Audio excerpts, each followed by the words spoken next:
Coming up on UCF Nightly News, President Hitt revealed more information on the downtown campus. And the U.S. and its allies are sending airstrikes to ISIL targets. Nightly News starts now.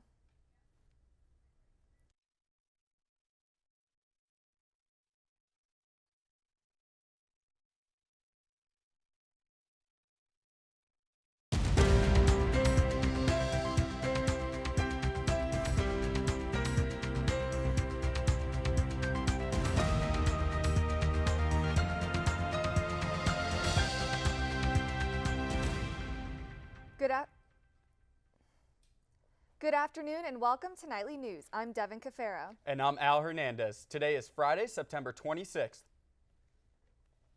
We have breaking news about the taxi service Uber. Last night, the Orlando Police Department arrested and charged a driver with battery for groping a female passenger.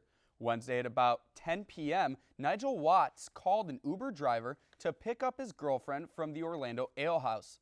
The driver, Rami Botros, picked up Danielle Sykes to drive her to Watts. The police report shows that Botros drove in unusual patterns and did not take Sykes directly to her boyfriend. Botros made multiple remarks about Sykes being pretty before sticking his hand down her shirt. Uber General Manager Matt Gore told Nightly News in an email, rider safety is Uber's #1 priority, and Uber is currently suspending Botros' license. Ride-sharing service that allows people to drop a pin on a map and have a driver pick them up in minutes. Uber XL, the new addition to Uber transportation service, allows 6 people to share a ride and costs about 40% less than a cab. Uber employs thousands of drivers worldwide. The company website requires a simple background check, proof of vehicle insurance, and registration. The U.S. is launching more airstrikes in an attempt to stop ISIL fighters in Syria. The U.S. and French fighter jets targeted a dozen oil refineries the Pentagon believes was a source of revenue for the terror group. The airstrikes came after President Obama spoke at the United Nations on Wednesday. The language understood by killers like this is the language of force. The United States of America will work with a broad coalition to dismantle this network of death. Officials estimate 1.5 million Syrian refugees and about 140,000 Kurdish refugees have already fled to Turkey. As war wages, military officials estimate 300 to 500 Iraqi troops are dead after ISIL militants attacked their army base. Yesterday, Attorney General Eric Holder resigned. Holder is the first African American to have his position and first began his public service career 40 years ago as an attorney. Holder said he had mixed emotions about the decision and will never stop being a public servant. President John Hitt gave his annual State of the University address this week. Hitt, along with other speakers, presented in the Pegasus Ballroom on Wednesday afternoon. The address covered topics such as increased athletics revenue, the hiring of new faculty, and campus safety. President Hitt focused on how UCF is improving the lives of tens of thousands of students and making a difference here in Central Florida. The biggest highlight of the president's speech, though, was the discussion of the new downtown Orlando campus, which will come with big benefits but a big price tag. Pretty much what we want to do and how to do it. In President John Hitt's address, he detailed the financial costs and the location of the new downtown campus. But he says it's not a done deal quite yet. The question is, do you have the money to pay for it? And just how much will it cost? President Hitt says $200 million is the estimated price tag for the entire expansion, but it will take much less to get the project off the ground. He expects about $60 million from the state of Florida, but is unsure of the remaining funds.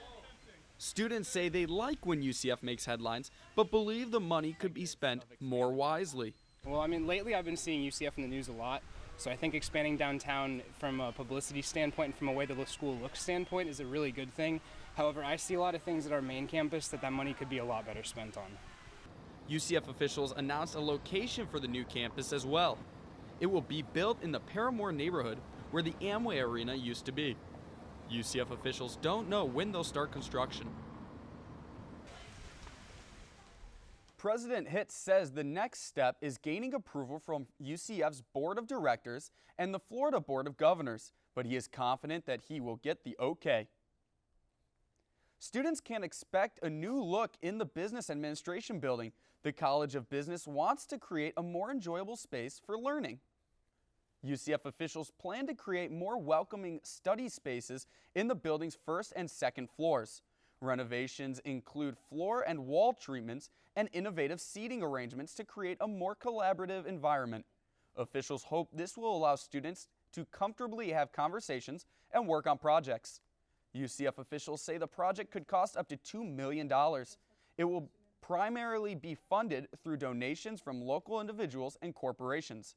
Construction is set to start in 2015. From business to your budget, Florida is continuing to see the prices at the pump drop. Economists say gas is the lowest it's been since February, and it's 20 cents less than the national average. And now it's time for a look at weather. Brittany joins us with a look at her first forecast. Yes, and it's been rainy all week. Can we see a change this weekend? That's right, guys. It's going to be a lot of clouds in the sky. It's going to be really gloomy this weekend. There's thunderstorms moving all week, but we'll keep you updated and tell you more about it later on in the forecast. Still ahead on Nightly News, the SGA Senate election results are out. Find out why voter turnout decreased drastically. And find out why one of your favorite candies may be putting your life at risk. Next.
Turn to UCF Nightly News, covering late-breaking stories that affect you and your community. Blake Bortles and running back Storm Johnson. Dedicated to investigating the story and asking the tough questions. From the University of Central Florida campus all the way to Cocoa Beach. We bring you the latest news in all of Central Florida.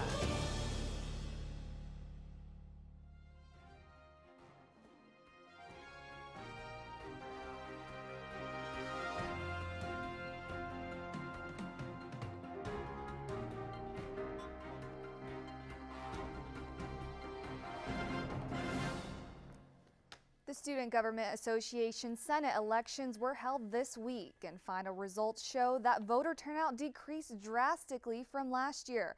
Many students say they blame this on a new ban, which prohibits the candidates from handing out free items while campaigning. I was there throughout the week to look closer into this new rule and how it affected the elections. College of Education and Human Performance, Christina Stokner. SGA Senate candidates crowded in front of the student union on Wednesday to find out who would represent each college for this year's student body. And while the student population at UCF is more than 60,000 this semester, election results show less than 3,000 actually voted. That's more than a 40% decrease in voter turnout from last year's election. One thing different this year, SGA Bill 4679, which bans candidates from handing out food, drinks, or prizes, saying these items are considered bribes. Although the bill was passed back in February, I'm pressing the SGA logo to vote. This was the first election affected, and many students say they noticed. I think it's a negative thing because the free stuff, as bad as it sounds, is what influences people to come over to the tents and to actually take their time to vote. So without it, people are just going to walk by. Drawing in the food and buns and things, it makes us more aware of them, gives us a chance to talk to the candidates. So without that, how do we know who we're actually voting for? It's only a name on a ballot at that point. But other students agree with the new rule, saying it keeps the election honest. It allows more people to run because I know that it can be expensive to buy all the pizza and promotional material. I think it's also good because it doesn't draw in people who are voting just for the sake of pizza. Supervisor of Elections Eunice Wanjiro says the ban was put into place for a good reason. I think the new Senate just thought maybe people see that a lot of people are handing out food and they think that you need money to be in this position or you need to give people something in order to get their vote, when that's not really the case. And while the candidates couldn't hand out free items, voters could still get their free t-shirt or smoothie from the SGA Election Commission. 53 of the 61 Senate seats were filled in the election. Do you need help disposing of your old prescription drugs? If you do, UCF officials have you covered. The UCF Police Department and Health Center held their 5th annual drug take-back event this Wednesday. They collected unused or expired prescription drugs on campus. Officials teamed up to take the drugs from students, faculty, and staff from 10 to 2 p.m. in the John T. Washington Center breezeway. This drive comes before DEA's National Prescription Drug Take-Back event on September 27th. DEA officials will collect the drugs from the campus police department. The drop-off is completely anonymous, and UCF pharmacy technician Twanette Farrell told us the effort is important for the safety of our community. Any expires or unwanted medication. It's just that they may not know what to do with them. They may flush them down the toilet when they really shouldn't be flushed, and it could really cause a hazard for our drinking water. In addition to the event, Knights can dispose of their prescription drugs year-round in drop boxes in the Student Union and the Health Center on campus. Attention all chocolate lovers. You may want to pay close attention to the next box of M&Ms you buy at the movie theater. Mars Incorporated is recalling its 3.4-ounce theater boxes of milk chocolate and M&Ms. That's because many of the packages had peanut butter ingredient not labeled on the box. People allergic to peanuts run the risk of a serious allergic reaction if they eat these candies without knowing. Consumers who believe they purchased a box with the wrong ingredients can contact the company for a full refund. For the first time, a traveling clinic is here on campus giving away free flu vaccines. Officials from Florida Health say 36,000 people a year die in the U.S. from influenza. Students can get vaccinated for free by going to health services Monday through Friday or one of the flu shot clinics and showing a valid student ID. With cold and flu season starting next week, nurses are urging students to get a flu shot in order to avoid becoming a statistic. To find out where you can get a flu shot, visit nightlynews.ucf.edu.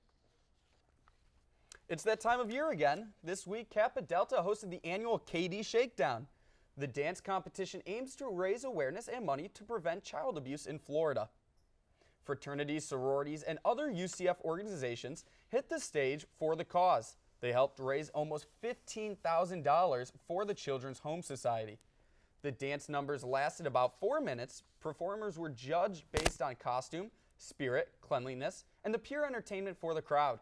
The overall champs in the competition were Alpha Delta Pi, who won in performance and most fundraising. Nearly 3,000 Knights were in attendance. It looked like a lot of fun. I wish I would have went. Oh, I wish I could have danced in it. I know. The weather has been gloomy. When we come back, Brittany tells us what to expect for the next few days.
A happy update to a story we brought you 2 weeks ago. Vets were able to save one Central Florida dog's leg.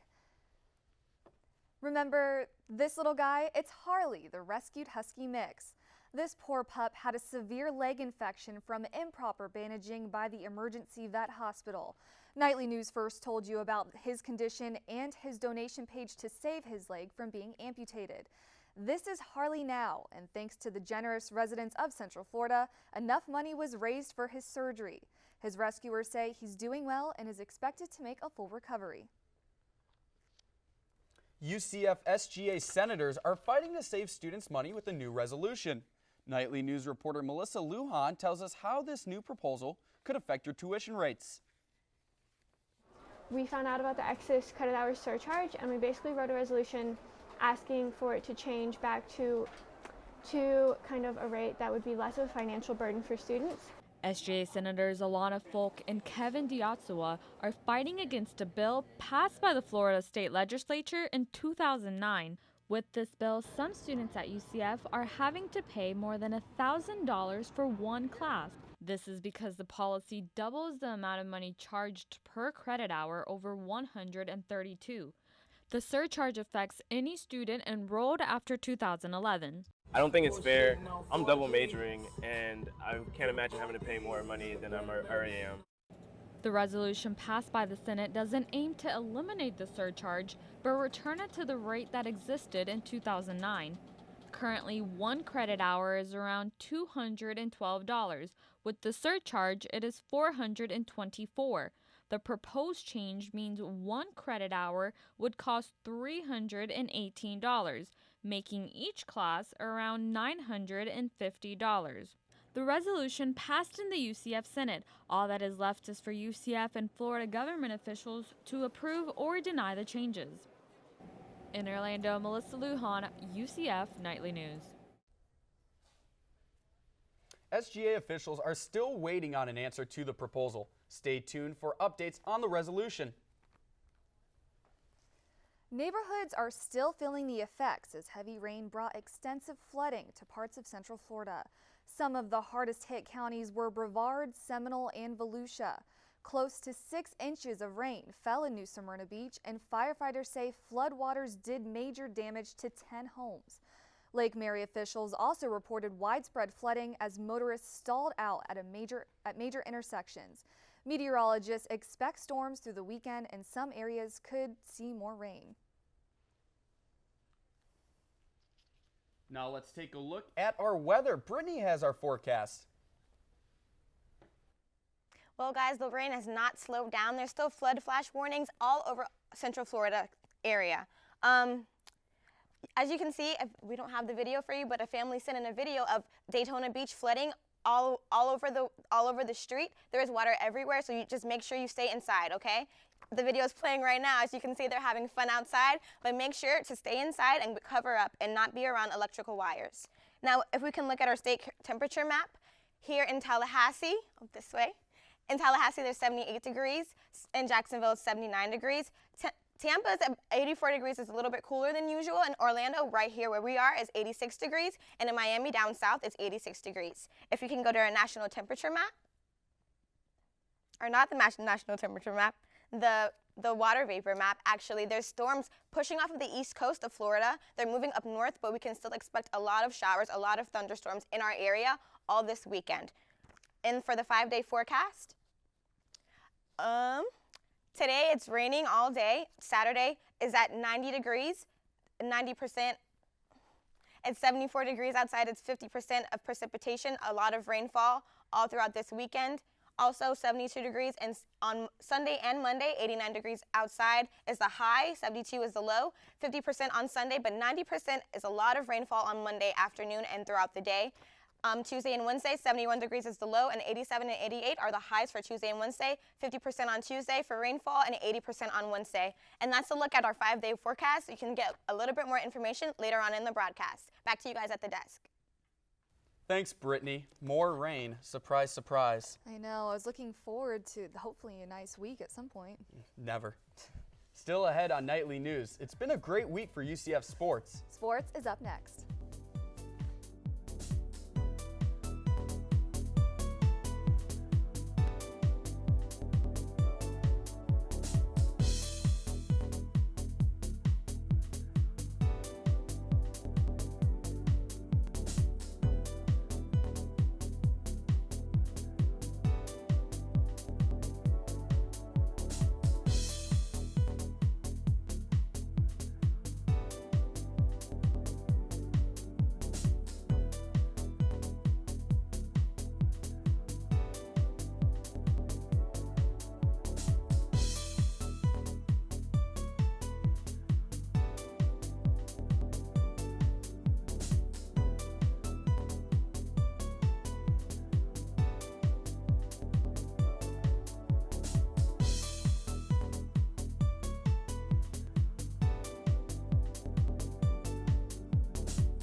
Welcome back to Nightly News. Katie's here with us at the desk for a look at UCF sports. Yeah, it was a great weekend for the more than 44,000 fans who went to the Bright House Stadium on Saturday. UCF's home opener against Bethune-Cookman gave fans a reason to cheer when the Knights defeated the Wildcats 41-7. BCU held an early 7-3 lead, but after the first quarter, couldn't score. In the first half of the game, Justin Holman threw a 61-yard touchdown pass to Brashard Perryman. UCF scored on all 3 drives in the second half, and in Holman's first career start at home, he threw 2 touchdowns with no interceptions. UCF defense had 6 sacks, 5 of them in the first half of the game. And in the fourth quarter, receiver Rennell Hall got ejected from the game for a targeting penalty. Hall is suspended for the first half of the game against Houston on Thursday, October 7th. Now for a UCF soccer update. The women's soccer team entered conference play this week in a match against Memphis. The ladies are on a 5-game win streak and are currently ranked 23rd in the nation. Unfortunately, the men are off to a slow start this year. They had a tough match against Indiana University and fell 4-2. The men are currently 1-5-1. For volleyball, the UCF women's team had a tough loss in Jacksonville on Sunday. The Lady Knights took the first set but dropped their final non-conference match 3-1. The Knights begin their quest for the American Athlete Conference Championship this weekend at SMU and Tulsa. It's now time for NFL Nights, where we follow former UCF football players in their pro careers. This week, Blake Bortles saw his first NFL action when he entered the second half of the Jaguars game against Indianapolis. Bortles threw for 223 yards and 2 touchdowns and 2 interceptions in a 44-17 loss. Jacksonville head coach Gus Bradley announced Bortles will start next week in San Diego against the Chargers. Moving on to Atlanta's 56-14 win over Tampa Bay, Falcons safety Kamal Ishmael recorded his first career interception on a pick 6 in last week's Thursday night matchup. And finally, Bears wide receiver Brandon Marshall only had 1 catch for 6 yards in the Jets on Monday's game.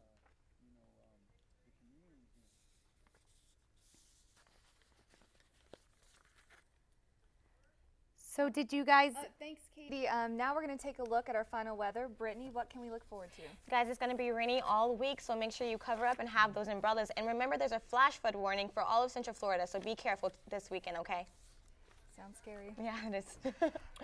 That's all the time we have for now. Thanks for joining us. I'm Al Hernandez. And I'm Devin Cafaro. Have a good day.